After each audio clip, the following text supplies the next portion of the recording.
Soy profesora en la Facultad de Filosofía y posgrado en Filosofía en la Universidad Federal de Goiás.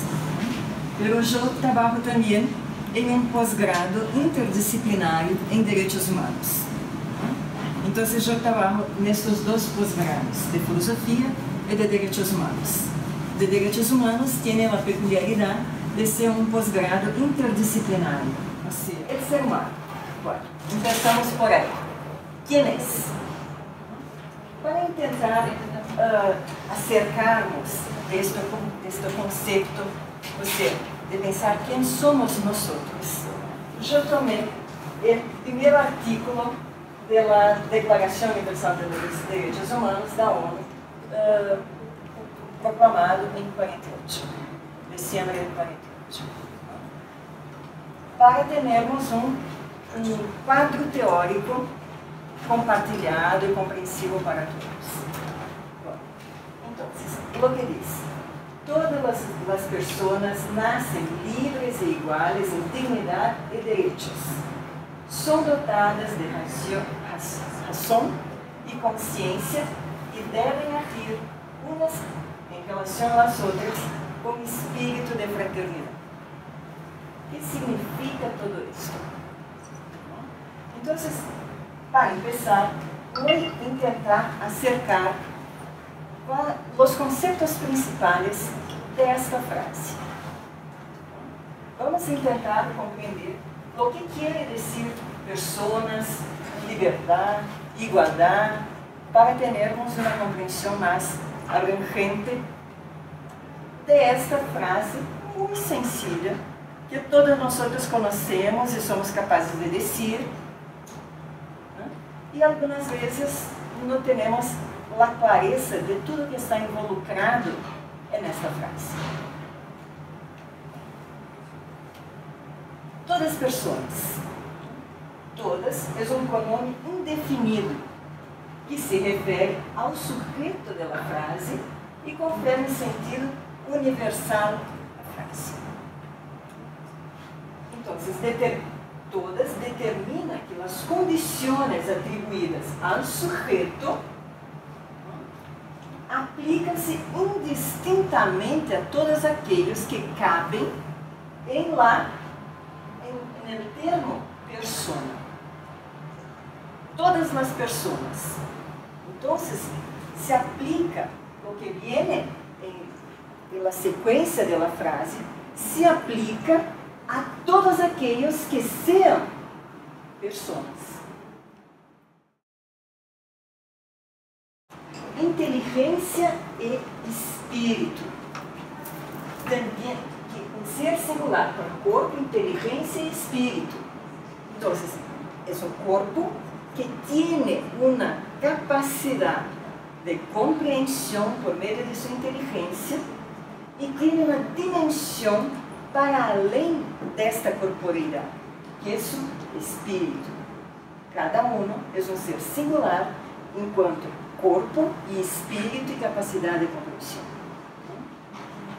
Alguém que não pode ser substituído,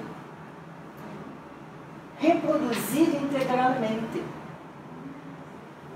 pois, para além do que possa ser dito ou pensado, cada pessoa sempre pode dar origem a algo inusitado, algo que nadie ha pensado, algo que nadie ha hecho antes dele.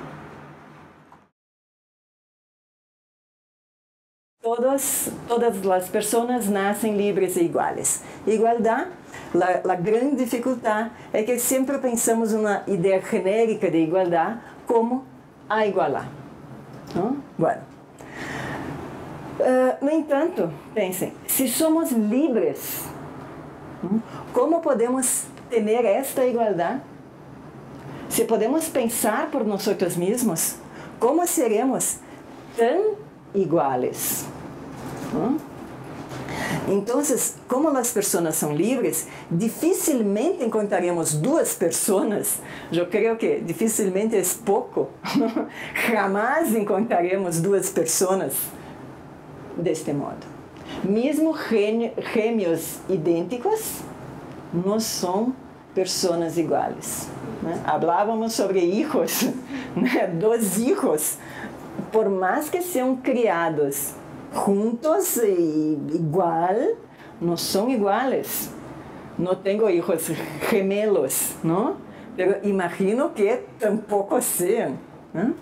Bueno, no âmbito social e política, não há igualdade absoluta. Pero uma igualdade qualificada, ou seja, igualdade em tal ou qual aspecto. Somos iguais em quê? Esta é a pergunta.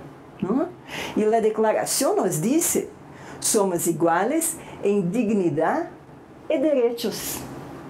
Todos nascemos livres e iguais em dignidade e direitos. É nisto que somos iguais, não em outras coisas. Porque somos livres. Se fôramos iguais em todo, não seríamos livres.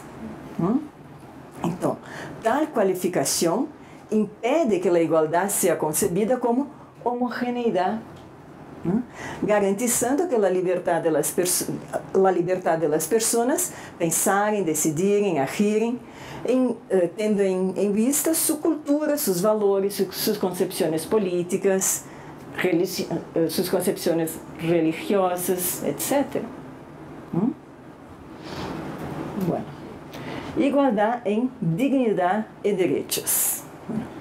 A ideia de dignidade também é uma palavra muito difícil hoje, não? Só para acordar, não? No passado, sobretudo durante toda a Idade Média, mediana, hasta o começo da modernidade, dignidade estava sempre relacionada com cargos e méritos. Então, por isso se tinha os dignitas, como se diz. As pessoas que tinham dignidade eram aquelas que tinham os cargos. Então, tanto as dignidades eclesiásticas, as dignidades reales. Então, a dignidade era algo que diferenciava as pessoas. Bueno, pero no voy a trabajar con esta idea, y esa idea todavía existe aún, né? Junto com a outra ideia de dignidade, que vamos trabalhar um pouco mais, pero no que se sobreponga, né? Porque esta ideia kantiana, que vem de Kant, né? Immanuel Kant, é a base, pero mesmo hoje podemos fazer alguma honra, dar alguma dignidade a alguém que se destaque em, não sei, em um campo de conhecimento, de artes, essa ideia de los prêmios, né? Por exemplo, a universidade hace doutor honoris causa, não? Que é uma pessoa que não ha hecho um curso de doutoramento, pero por su conhecimento tão claro, tão aprofundizado sobre um tema, a universidade confere o título de doutor honoris causa para uma pessoa. Não? Isso é conferir uma dignidade a alguém. Mas isto não invalida esta outra ideia que vai surgir em la modernidade e, sobretudo, a partir de Immanuel Kant, em la fundamentação da metafísica dos costumes. Aí, ele Bueno, esto lo que yo pongo aquí, lo saqué de la fundamentación de la metafísica de los costumbres. Bueno, o que Kant compreende por dignidad y que es la base de nuestra comprensión contemporánea de dignidad. ¿No? Kant argumenta que todos los seres racionales o irracionales, tienen valor. No entanto, este valor puede ser relativo o absoluto. ¿No? Un valor relativo significa que el valor del ser en cuestión decorre del uso, del empleo que puede ser dado a este ser. ¿No? Neste caso, los seres son llamados cosas. ¿No? Por ejemplo, una silla, ¿no? Es un ser, ¿no? Sí, es un, o más especificamente, en linguagem filosófica, es un ente, ¿no? Un ser existente, algo que está ahí, ¿no? Pero este ente tiene un valor relativo. ¿Por qué? Porque yo lo uso. El valor de la silla está en yo poder sentar-me en ella. Uma silla que está com as patas rompidas, né? Que, bueno, ¿para qué quiero esta silla? Bueno, alguien pode dizer, no, ella tiene, ella es una silla histórica, fue el trono de no sé quién. Bueno, está bien, entonces sigue teniendo un valor relativo, né, al uso que le fue dado, y yo puedo decir, bueno, la quiero en un museo, ¿no? Pero siempre es el valor del objeto, de la cosa, es relativo al uso, al empleo que se ha dado, o mismo que hasta hoy se puede dar. Esa es la idea de algo que tiene un valor relativo, y por tanto que es una cosa. Pero hay otros seres que tienen un valor absoluto, o sea, que no está condicionado, que no depende del uso que alguien pueda dar a esta cosa. Segundo Kant, ese es el caso de los seres humanos, cuyo valor no depende, no decorre del empleo de las personas para algo. El valor de las personas decorre de sí mismo, enquanto un ser racional, ¿no? Un ser que es capaz de pensar por sí mismo, de hablar, de decidir, de agir por sí mismo. El valor de la persona está en ser a sí mismo, ¿no? Bueno, en ese sentido que Kant afirma ser la humanidad un fin en sí, jamás medio para algo. La humanidad, aquí me olvidé de en, ¿no? Fin en sí, ¿no? Que vale por sí mismo y no por lo uso que le damos. Por favor. ¿Me dijiste que podemos comentar? Sí, por favor. Entonces, hablando en este término, cuando una persona utiliza a otra, podemos pensar que pierde el valor absoluto.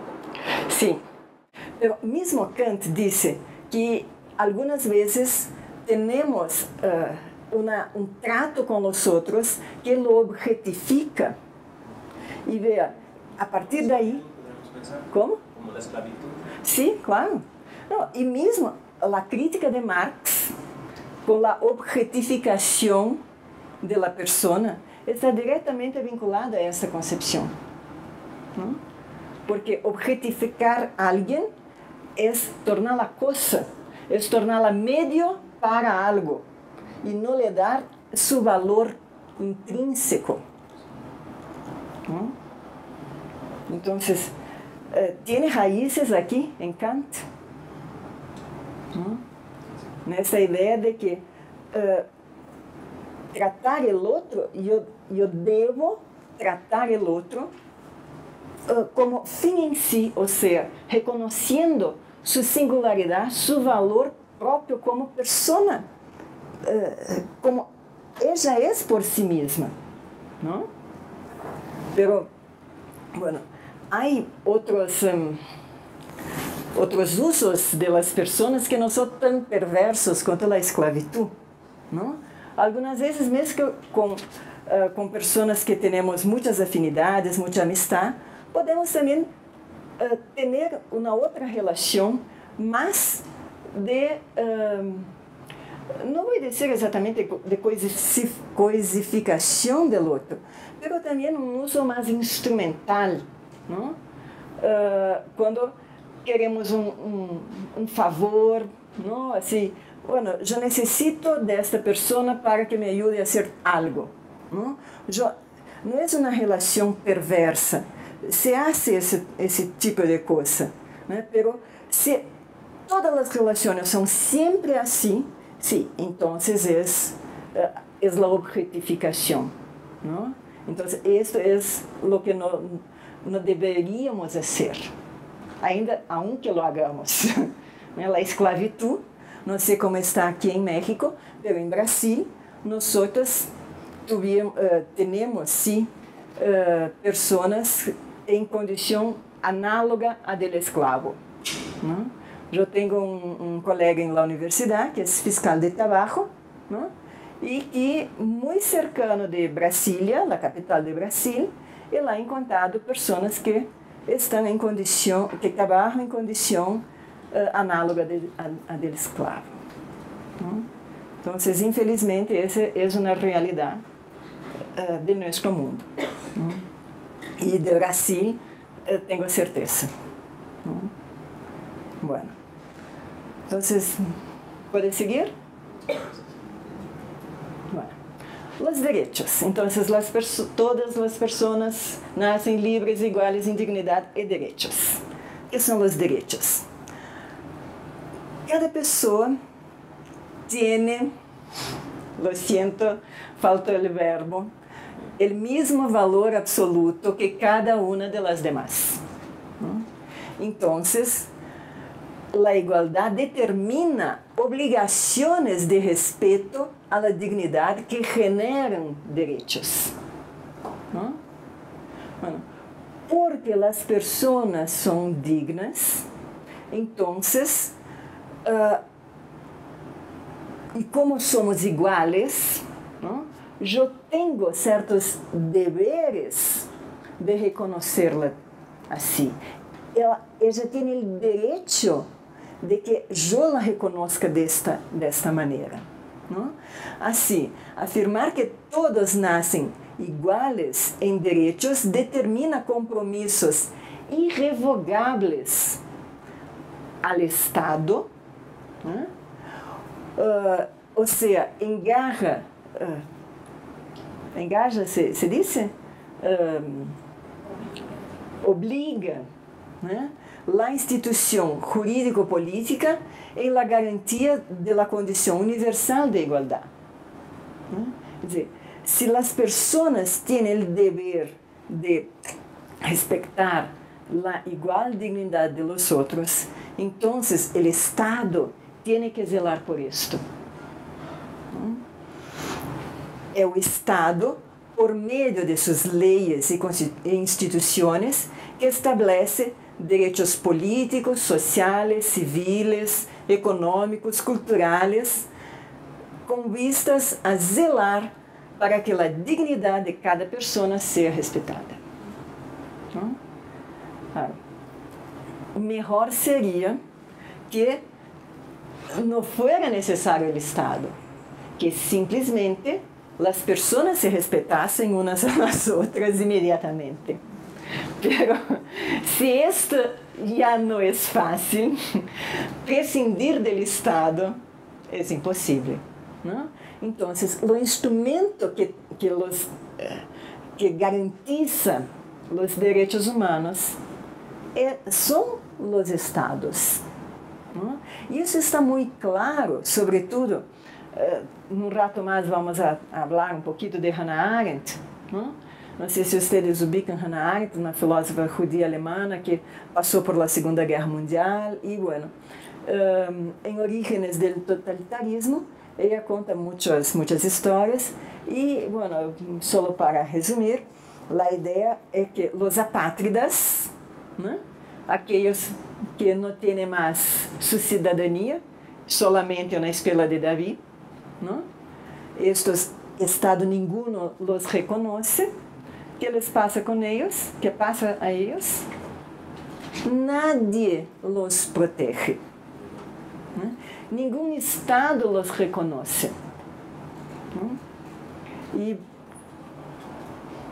creo que en Eichmann, en Jerusalém, que há uma narração, creio que a Finlândia intentou resgatar os judíos finlandeses. Então, não sei, o alemão lhe diz, não, nenhum problema, llévelos, pero nadie más tiene papeles, então, llévalo todos. Imaginem que a Finlândia, que é um país que mais da metade do seu território está bajo nieve, ¿no?, no círculo polar norte mesmo, hace muito frio, como que de repente eles se vão levar 6 milhões de pessoas. Bueno, então não puderam levar nadie. Como vão saber quem são os finlandeses, os cidadãos finlandeses? Se não tem papeles, se não tem proteção do Estado. Então, essa é a crítica que Hannah Arendt faz. Bueno, estou adelantando coisas que vou dizer em um rato mais, né? Pero minha ideia aqui é, sobretudo, marcar a importância do Estado, né, com suas leis e instituições para garantizar os direitos. Né?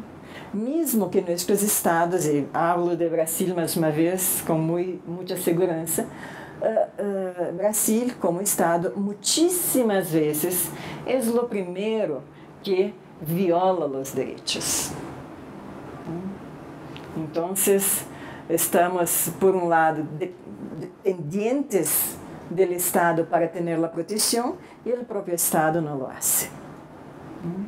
Bueno, isto é nossa característica aqui latino-americana de modo geral, né? Um pouco mais, um pouco menos, em um lugar ou no outro, numa questão ou noutra, pero nos involucra a todos, não? Bueno. La dimensión relacional de la persona. Bueno, aunque a declaração compreenda cada persona como um ser singular, ¿no?, a dimensão relacional destas pessoas é um pressuposto que aparece em la segunda frase do artigo. ¿No? A primeira frase, todas as pessoas nascem livres e iguais em direito. Ponto.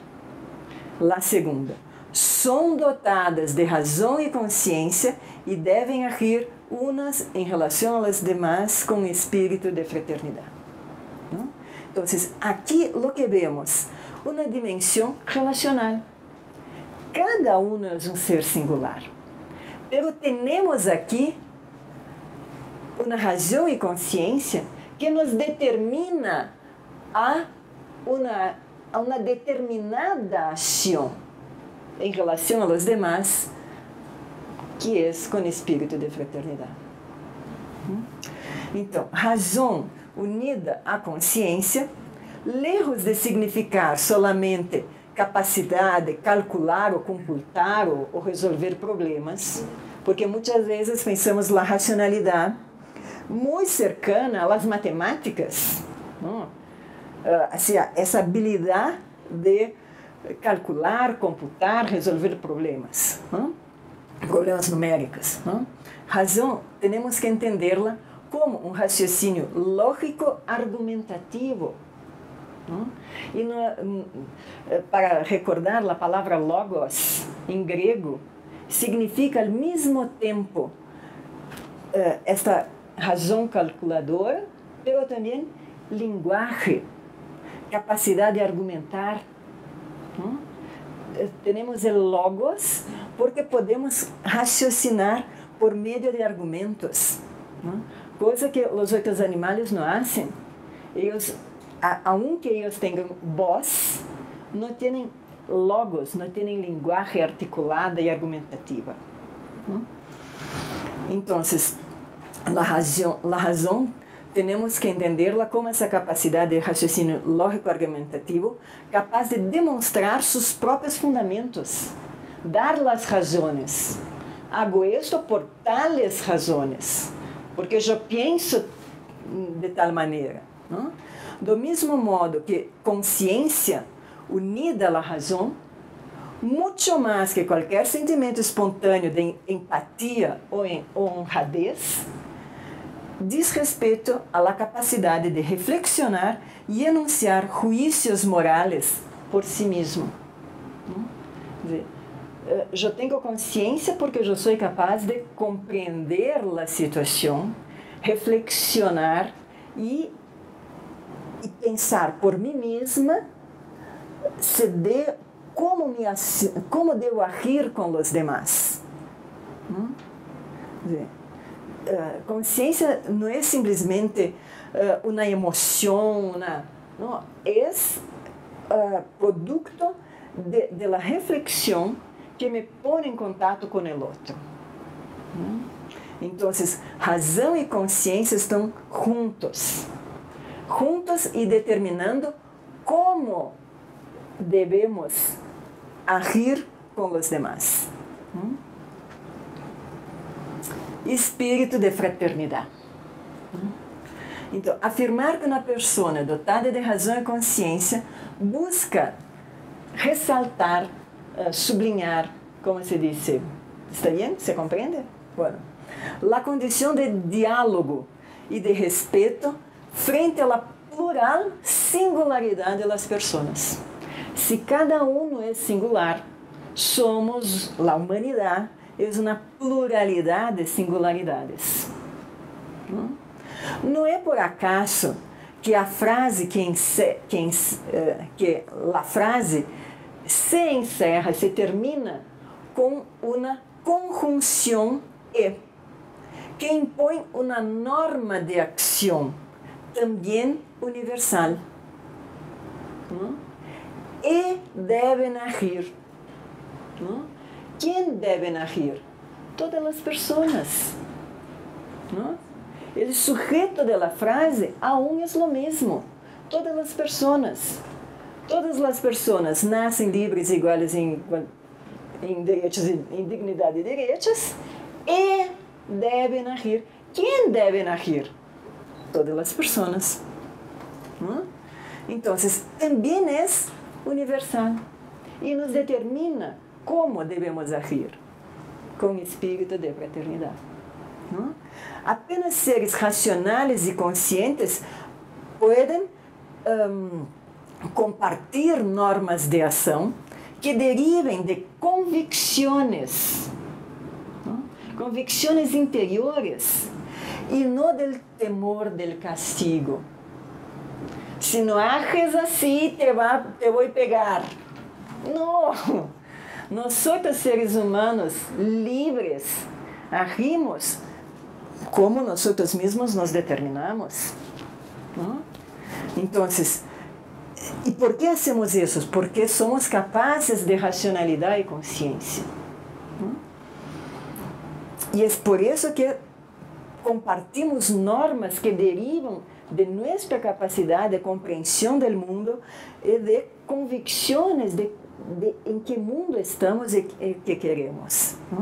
Nenhuma lei, nenhuma pena pode nos obrigar a agir com espírito de fraternidade.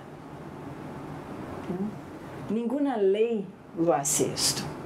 Em Brasil, é verdade, temos em nossa Constituição o artigo 5º de los derechos de los temas fundamentais diz que não se pode discriminar nadie por questões de raça, de orientação sexual, não me acordo aqui de todo, de religião. ¿Que passa com isto? se alcançou a partir dessa determinação que se hicieron algunos processos jurídicos contra personas que discriminan. Y bueno, y eso entonces respaldó gano para los discriminados.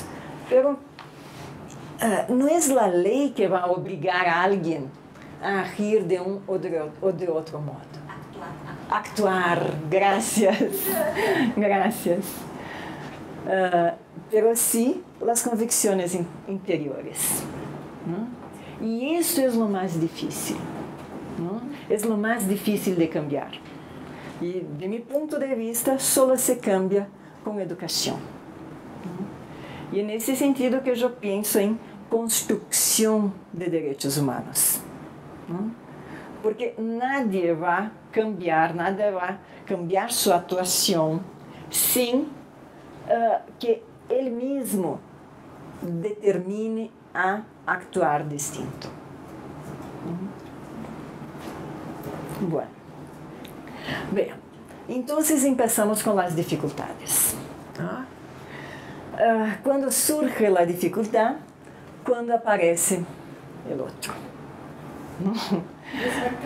Sí, cuando yo soy el sujeto de derechos, cuando los derechos son míos, está muy tranquilo. Pero cuando un otro viene y dice yo también,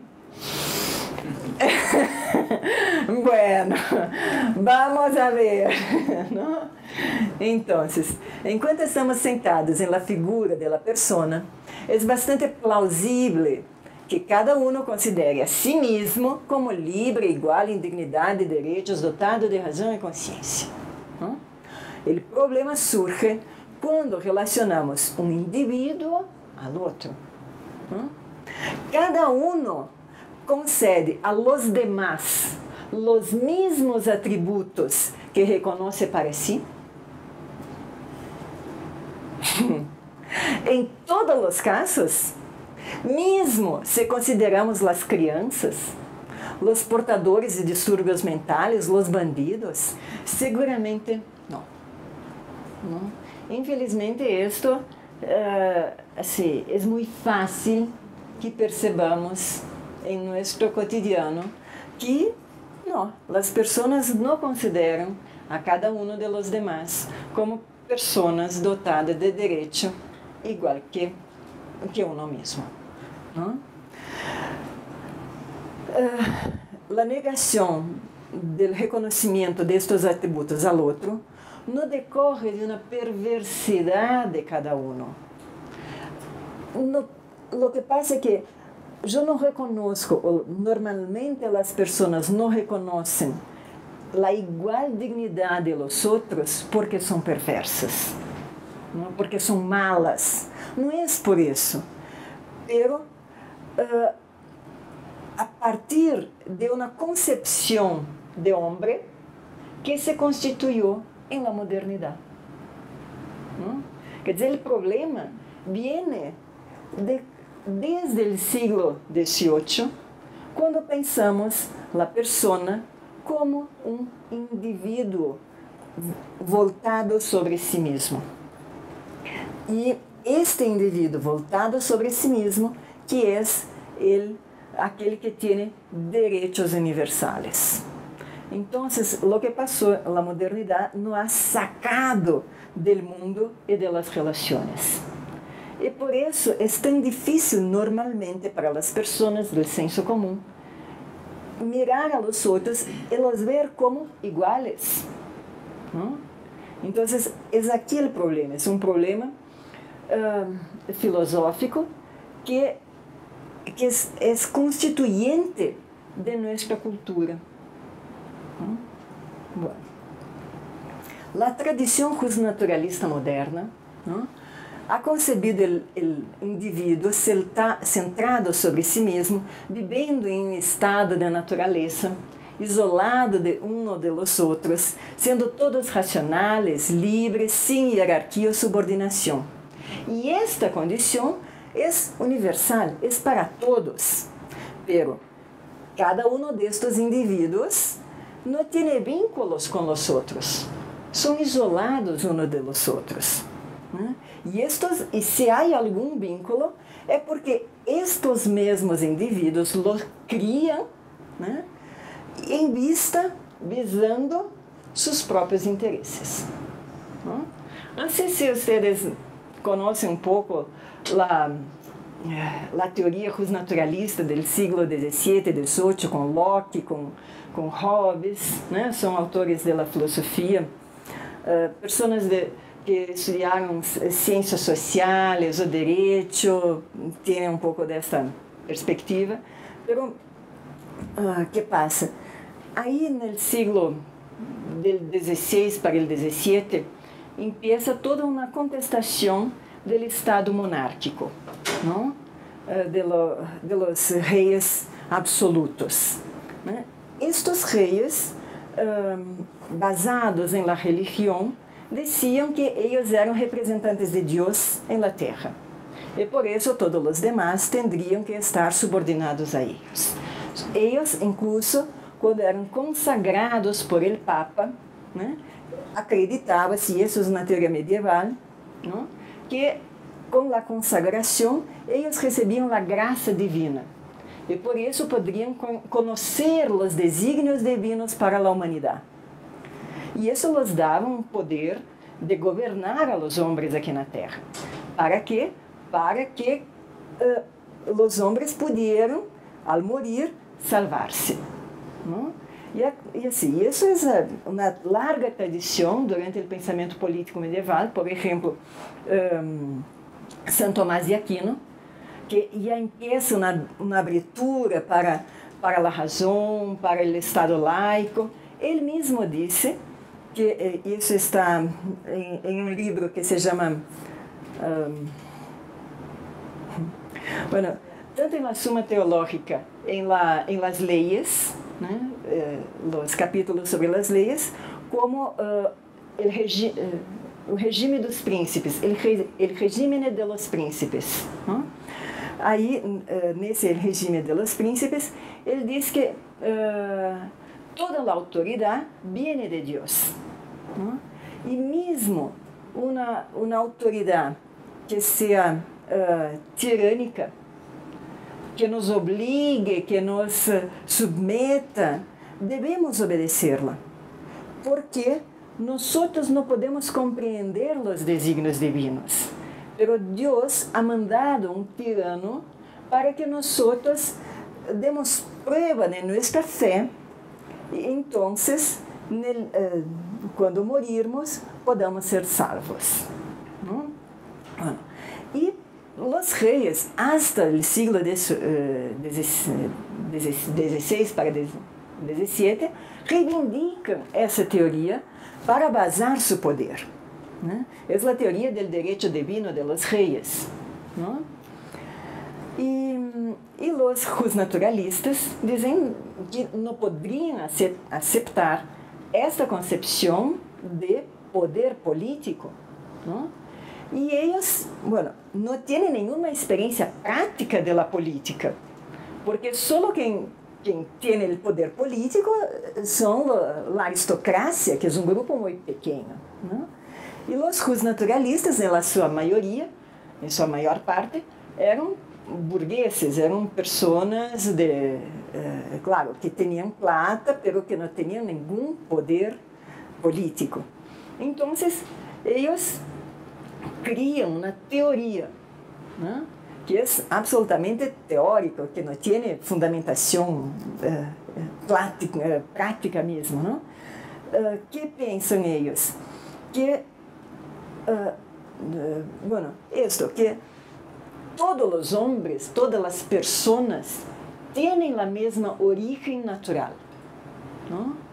Hasta é possível que Deus nos tenha criado, mas nos ha criado como seres da natureza. E que, muito pouco a pouco, fomos nos acercando e criando, então, estruturas de poder político. Então, quem cria o poder político somos nós mesmos. ¿Y por qué creamos el poder político? Para nos proteger. Para proteger nuestra liberdade, nuestra igualdad. E por isso, a partir desta teoria, eles querem contestar o direito divino de los reis. E, de facto, assim, as teorias de Locke, de Hobbes, de Rousseau, han hecho muitos, han tenido consequências importantes na história. Por exemplo, a Revolução Francesa, ¿no? É uma consequência destas teorias. Não que seja uma coisa direta de uma a outra, mas uma outra concepção de homem, de quem somos nós, de como se dão nossas relações, como se estrutura o poder da comunidade humana, não? Todo isso ha cambiado muito e então genera estos conflictos entre o pueblo e os reis, né? Temos que acordar também que antes da Revolução Francesa houve muitos cambios na Inglaterra, não? Bueno, não vou aqui fazer largo recorrido histórico, mas a Inglaterra teve uma larga revolução que ha durado muitos anos durante o século XVII, não? Foi quando Cromwell assumiu o poder parlamentário sem rei, não? E depois disto eles han chamado ao poder outro rei que aí hizo um juramento para governar com o parlamento, não? E significa o parlamento, tanto a Câmara dos Lordes quanto a Câmara dos Comunes, não? E desde então o parlamento inglês nunca mais se cerrou, não? Então, bueno, estes cambios são cambios de visão de mundo, de concepções, que estão aí, que em la modernidade, e está em la fundamentação de que nós hoje compreendemos como Estado, como direitos e também como direitos humanos. Mas no que diz respeito a la persona, ¿no? E aqui eu quero volver a que estava dizendo, a persona que surge aqui é indivíduo centrado em si mesmo, isolado de los demás. Bueno, entonces, los princípios de los derechos proclamados en la Revolución Francesa de 1789, ¿no? A Declaração de 1789, aparecem como direitos individuais. ¿No? São direitos apenas míos. A declaração não põe as pessoas em contato com as outras. Não habla de um espírito de fraternidade. Aun que o lema da Revolução Francesa seja liberdade, igualdade e fraternidade. A fraternidade quase não existe. Então, a perspectiva norteadora do julgamento de cada um sobre suas ações, sobre seus compromissos, é sempre a perspectiva do homem abstrato, que não tem raízes, que não tem compromissos com sua comunidade. E, aunque não exclua nadie, não facilita a identificação de cada um com cada um dos outros. Quer dizer, as pessoas se tornam muito individuais e pensam sempre a partir de uma perspectiva própria e o outro é sempre alguém abstrato.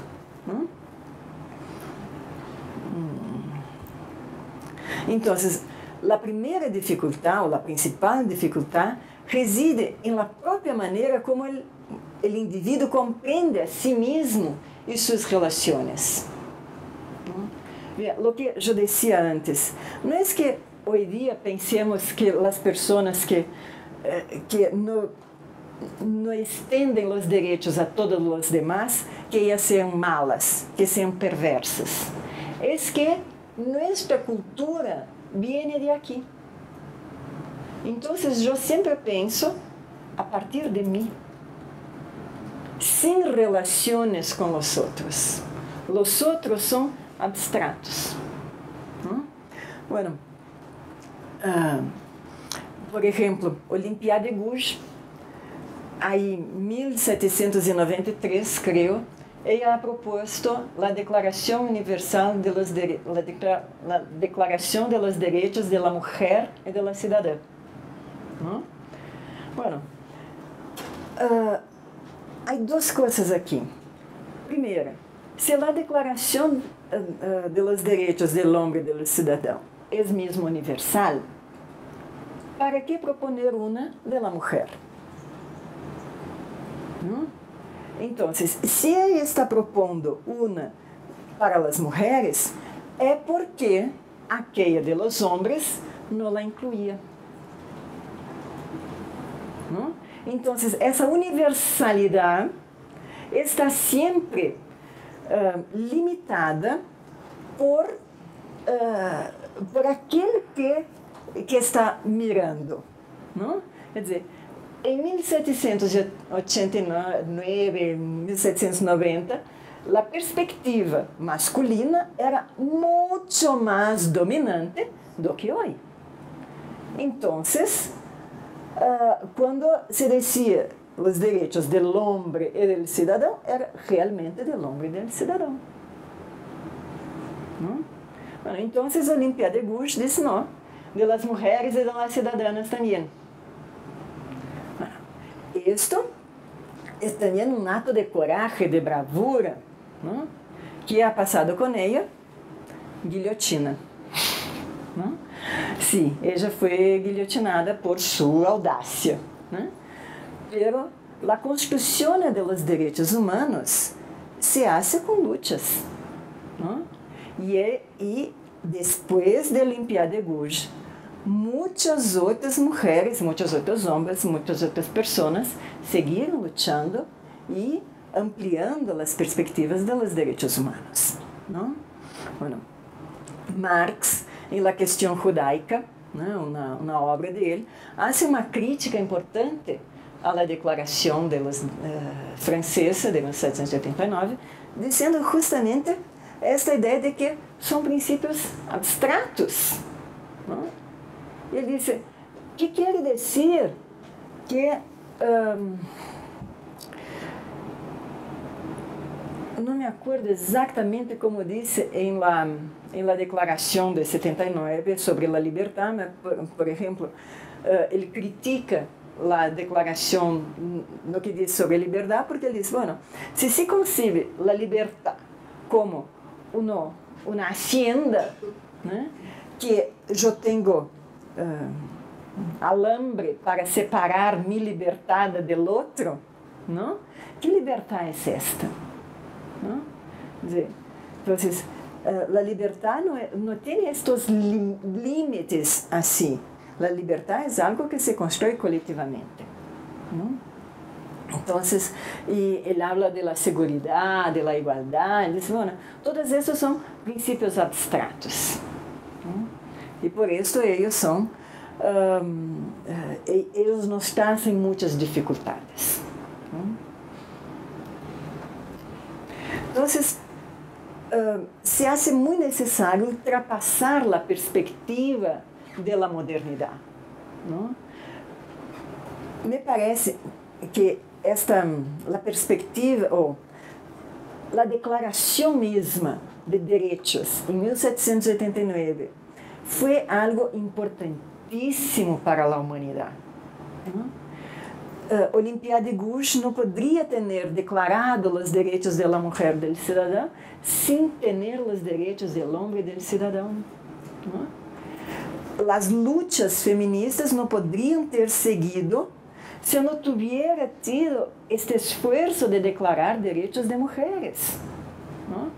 Então, a história não tem que ir-se para a basura.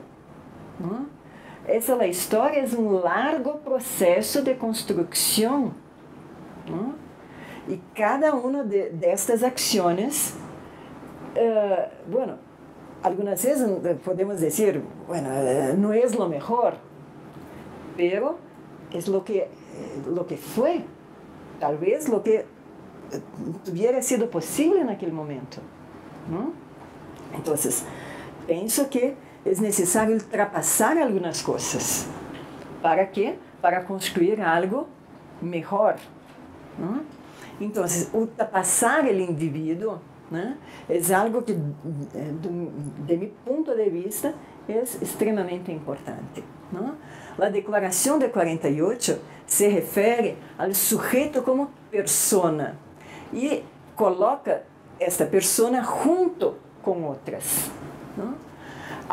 Ao sacar cada uno de la observación de sí mismo, la declaración pone a todos en la comunidad. Y el significado primordial adviene del compartir, ¿no? Compartir lazos sociales, culturales, afetivos, que tornam todos corresponsáveis por lo que há de comum. Então, desta perspectiva, os direitos reivindicados por cada pessoa implicam reciprocidade. Se estamos em uma comunidade, se eu reivindico alguns direitos para mim, significa que eu reconozco que estes direitos são de todos. Os direitos não são privilégios, não?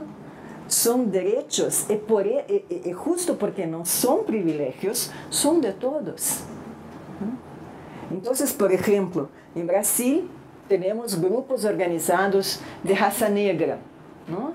Que reivindicam reconhecer sua trajetória histórica em Brasil, a importância na cultura, sua singularidade. Bueno, eles estão reivindicando um privilégio, né? Serem reconhecidos como negros? Não. Eles estão reivindicando seu lugar na comunidade brasileira, né? Um lugar que é compartido por muitos outros migrantes voluntários, né? Quer dizer, os negros em Brasil foram migrantes involuntários, não? Foram levados como escravos. Não? Agora, outros foram voluntários, aunque a situação fora terrível, não? Quer dizer, mis abuelos migraram de Alemanha, não? Em uma condição de pobreza. Não?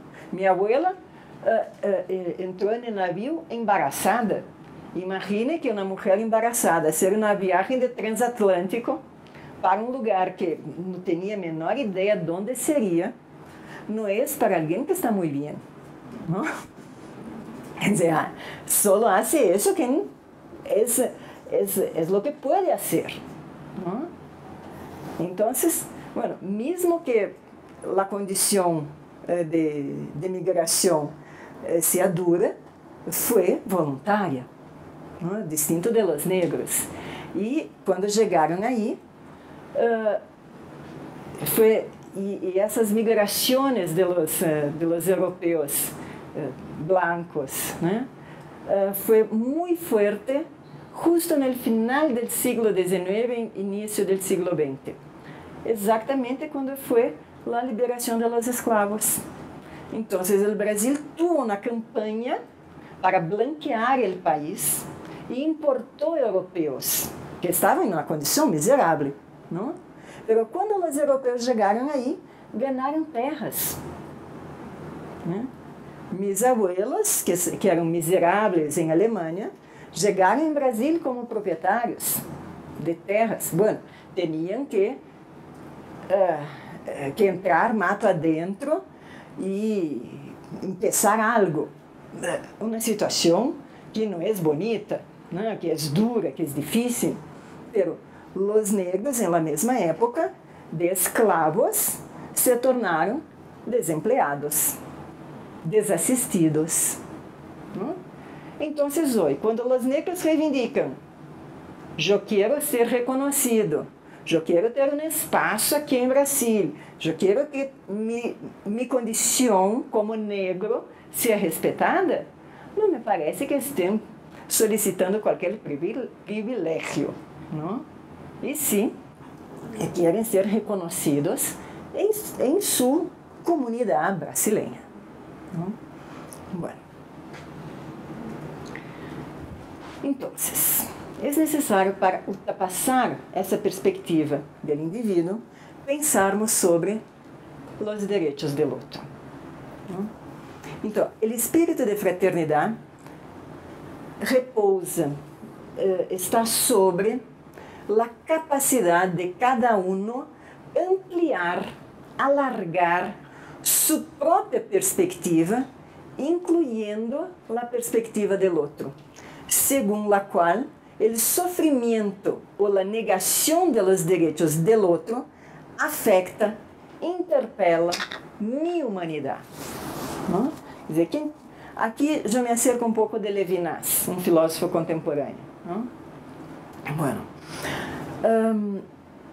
significa que a presença fenomenológica do outro, não? Me toca, né? Me hace perceberlo. Eu não tenho como negar o outro que está em minha frente. Então, e isto, mesmo que seja brutalmente, me hace ampliar minha perspectiva. Ele interpelado por el outro, ou seja, el yo interpelado por el outro, lejos de significar a aniquilação de sua singularidade, não? Supõe a possibilidade de ser o que se é, depende da aceitação recíproca de singularidades de um ao outro. Depende de compromissos recíprocos de cada um com cada um. Volvemos à situação do negro em Brasil. Para que ele seja o que ele é, eu tenho que abrir-me para ele. E, ao mesmo tempo, ele também tem que abrir-se para mim. Por isso, ele não está reivindicando privilégio. Eu não tenho que dar coisas para ele que eu não tenha também. Assim como eu também não tenho que ter coisas que não concedo a ele. Não? Quer dizer, a ideia de reciprocidade. Temos que viver juntos, que mirar-nos uns aos outros e percebermos que cada um sendo aquilo que cada um é, distinto, singular, incomunicável na sua totalidade, é tão importante para a comunidade, para quanto eu, quanto quem seja. Então, creio que aí reside a grande dificuldade, simplesmente porque nossa tradição nos ha alejado do outro. Quizás essa seja uma contribuição que nós aqui de América Latina podemos dar a los direitos humanos a partir de los pueblos originários. Em Brasil, assim como aqui em México, os pueblos originários são muito comunitários. Lo que nós urbanos, não somos indivíduos. Pero os pueblos comunitários, os pueblos originários são comunitários. Alguns anos atrás, eu estava dando classes no pós-grado de Direitos Humanos e tinha um aluno indígena, não? De aldeia mesmo. Não? E eu falava de indivíduo, ele me disse, não, professora, eu não compreendo isto. Não há sentido para mim. Não, eu sou su nombre es Ercivaldo Xerente. Xerente es el nombre de su comunidad, de su tribu. Su apellido es un apellido colectivo. Todos son Xerente. Ercivaldo Xerente, María Xerente, Pedro Xerente, ¿no? Porque la referencia de ellos es la comunidad. Entonces creo que esta sí puede ser un aporte que nosotros de América Latina podemos llevar a una concepción de derechos humanos no centradas en el individuo, pero en este compromiso recíproco de unos a los otros. Y bueno, en este caso, para intentar finalizar, yo pienso siempre que la construcción de los derechos humanos, ¿no? y como yo começo dizendo que é uma construção, os direitos humanos não estão dados, não são simplesmente leis, não são simplesmente instituições, elas implicam neste hacer conjunto, não? Então, esta construção é coletiva e histórica, não? Por meio de vivências compartidas ou convivências, educa-se a si mesmo e a los demás, ¿no? Para el respeto a la dignidad y a los derechos de todos. Entonces, es na convivencia que se enraiza el espíritu de fraternidad, ¿no? Solo cuando convivimos con los otros, cuando conocemos el diferente, el distinto, porque, bueno, este es humano, aquilo que es distinto nos dá certos temores, né? Algo muito sencillo assim. Bueno, eu, que sou brasileira, tenho certos costumes alimentários. Então, quando eu vou comer, eu pergunto: ¿hay mucho chile? Está muito picoso, não? Porque tenho medo, não? Então, isso é uma coisa trivial. Imagina diferencias mucho más importantes, ¿no? Entonces, bueno, es justamente cuando convivemos, cuando compartimos con los otros, que podemos acercarnos del otro, ¿no? Y entonces, ahí se enraiza, ahí cria raíces el espíritu de fraternidad, ¿no? Esa concepción de proximidad de uno em relação ao outro, né?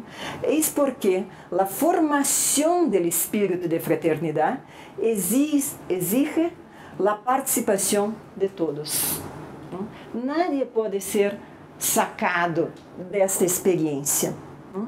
Todos temos que estar involucrados com a formação deste espírito, né? Cada membro singular da comunidade, de las instituições do Estado. Isso significa que nadie está dispensado, nem tampouco tem qualquer posição privilegiada. Não, eu, porque sou a maestra, les digo como vamos fazer. Não. Porque se hago isto, estou dizendo que vocês não são livres. Vocês não são iguais que eu. Por isso, a necessidade de compartir, né? De hacer junto, né? As crianças em las escolas têm sim muito que dizer, muito que contribuir, né? Não é porque pensar, não, são niños, não sabem nada. Não, sabem muito. Têm muito a contribuir para essa formação do espírito de fraternidade. Bueno. Direitos humanos são políticos, né? Porque são históricos, são construídos, né? Então, por intermédio de agir político conjunto, político no sentido preciso do término, não de partidos políticos, mas de cidadãos que estamos no mundo, que estamos comprometidos com construir as condições de nossa convivência, né? Entonces, por intermedio del agir político conjunto, los ciudadanos realizan a sí mismos como seres libres e iguales en la exata medida que constrói las condiciones de convivencia compartilhadas. No son las leyes, las instituciones que mantienen el Estado. Sí, digamos que las leyes, las instituciones tienen un papel muy importante en la estabilidad, ¿no? Pero el ejercicio constante de la soberanía del pueblo, cuya consecuencia es la provisoriedad, la abertura para incertezas, a las nuevas reivindicaciones de reconocimiento de derechos y las comunidades. Lo que pasa es que yo desde hace rato no entiendo el término doagir. ¿El término? Doagir. Agir, actuar. Sí, perdonen, yo tardé a me dar cuenta que sí, mi portuñol ahí, sí, actuar. Y esta palabra también hay en portugués, actuar, ¿no? Pero no me he dado cuenta. Gracias. Entonces, es nessa actuación del pueblo mismo junto, né, em las más distintas possibilidades de acción en las calles, en manifestaciones, en reuniones de sindicatos, de partidos políticos, de barrios, com escolas, com padres, com, enfim, toda nuestra vida es de ciudadanos. Tenemos compromisos siempre con las comunidades donde estamos. Y bueno, y este es nuestro momento de acción, ¿no? De actuación, ¿no? Y exactamente por esto hay una provisoriedad, ¿no? Una abertura para incertezas. Claro, porque se somos livres, se podemos cambiar as coisas, se podemos criar coisas, ¿no? As leis e as instituições são importantes porque dão estabilidade. Pero a vida não é estável. Sempre temos reivindicações, sempre queremos construir coisas distintas.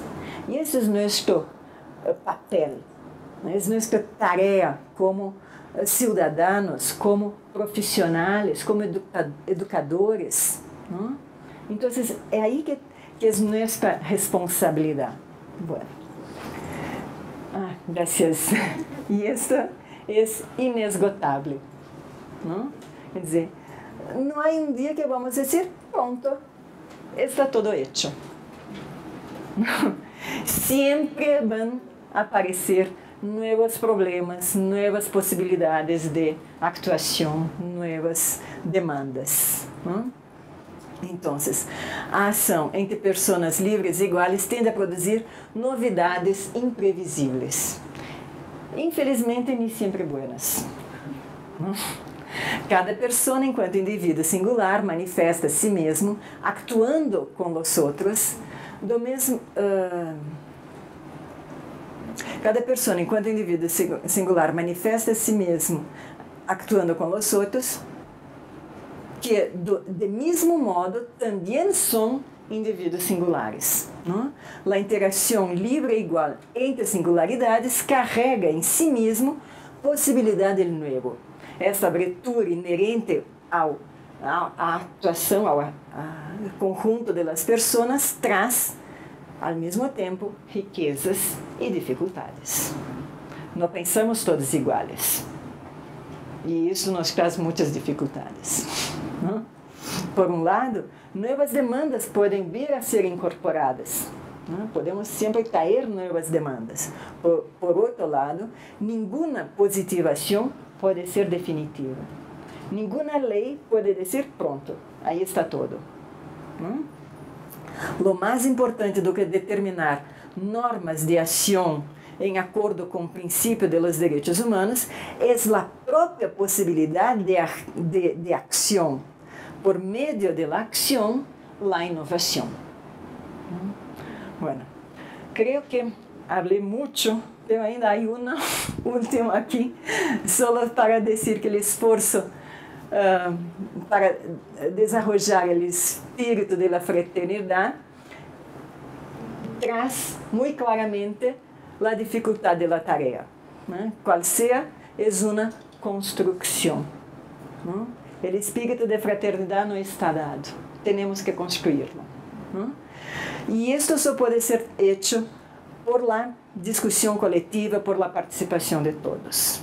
Então, a própria Declaração Universal de Direitos representa um marco de conquistas do que já hicimos, pero também é uma pauta de discussões que, creio, jamais se agotará.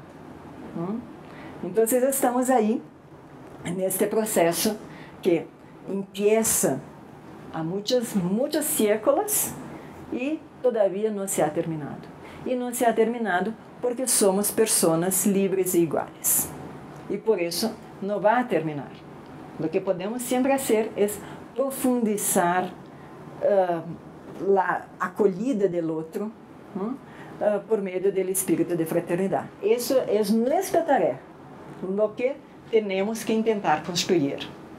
Sobretudo quando somos educadores involucrados com outras pessoas e sobretudo com ninhos que são de fato aqueles que vêm por adelante e vão continuar a tarefa.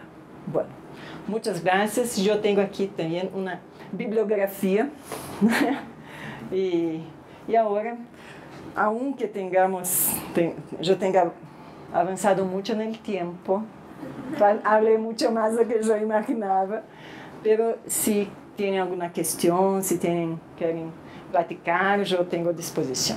Muitas graças.